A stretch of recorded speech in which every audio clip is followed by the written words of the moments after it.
জাহাঙ্গীরনগর বিশ্ববিদ্যালয় কেন্দ্রীয় ছাত্র সংসদ জাকসু নির্বাচনের মনোনয়নপত্রের খসড়া তালিকা প্রকাশ আজ। জাহাঙ্গীরনগর বিশ্ববিদ্যালয়ের বটতলা থেকে বিস্তারিত জানাতে যুক্ত হচ্ছেন সাভার প্রতিনিধি কামরুজ্জামান। জাকসু নির্বাচনের খবরাখবর আমাদের জানাবেন।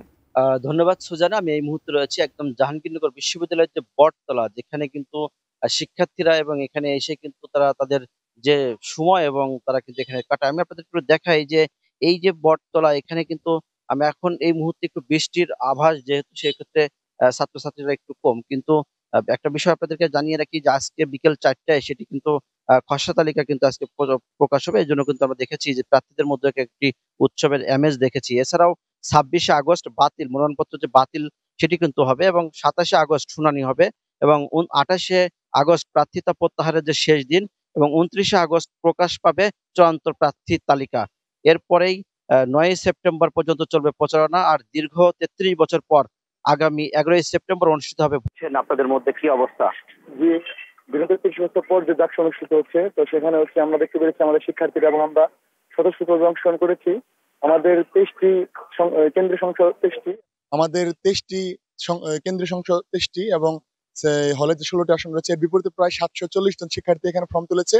তো সকলে স্বতঃস্ফূর্তভাবে অংশগ্রহণ করছে এবং একটি জাঁকজমকপূর্ণ জাকসু অনুষ্ঠিত হবে কোনো প্রকার হানাহানি মারামারি ব্যতীত। সেই প্রত্যাশা আমাদের সকল। আজকে খসড়া তালিকা প্রকাশ হবে, সেখানে আমরা সবাই খুবই আনন্দিত, খুবই উৎফুল্ল। কারা আসলে প্রার্থিতা করছে, কারা প্রতিদ্বন্দ্বিতা করছে, সকলে সেদিকে উৎসবমুখর হয়ে আছে। সেটি দেখার জন্য সকলে বহুল প্রতীক্ষিত হয়ে আছে। এবং ক্যাম্পাসে জুলাই শিক্ষার্থীরা কে কোন কর্মকাণ্ড করছে, কারা শিক্ষার্থী অধিকার নিয়ে কথা বলছে, কারা দেশবাসী বিভিন্ন সময় বিপদে আপদে তাদের গলার কণ্ঠস্বর প্রতিফলিত হয়েছে, শিক্ষার্থীদের সেদিকে নজর রেখেছে। শিক্ষার্থীদের প্রাণের দাবি হচ্ছে তারা এই জাকসু খসড়া তালিকা দেখবে এবং যে যোগ্য প্রার্থীরা এতদিন শিক্ষার্থীদের অধিকার আদায়ের জন্য কথা বলেছে, যারা শিক্ষার্থীদের কণ্ঠের প্রতিস্বর হওয়ার জন্য এতদিন ধরে কাজ করছে, শিক্ষার্থীরা অবশ্যই তাদেরকে বাছাই করবে এবং শিক্ষার্থীরা তাদের ন্যায্য অধিকার, শিক্ষার্থীদের ক্যাম্পাসকে যেন আর কখনো কোনো প্রকার কালো শক্তি, কোনো প্রকার অপসায়া শক্তি যেন ক্যাম্পাসকে অবরুদ্ধ করতে না পারে, সেজন্য সে জাকসুর প্রতিষ্ঠা হিসেবে কাজ করে। সেই আজকের এই পরিকল্পনা। তো সেখানে আমি একজন প্রার্থী রয়েছি, আমি কার্যকরী নির্বাহী সদস্য পদের প্রার্থী। আমার নাম হচ্ছে মোহাম্মদ আলী চিশতি।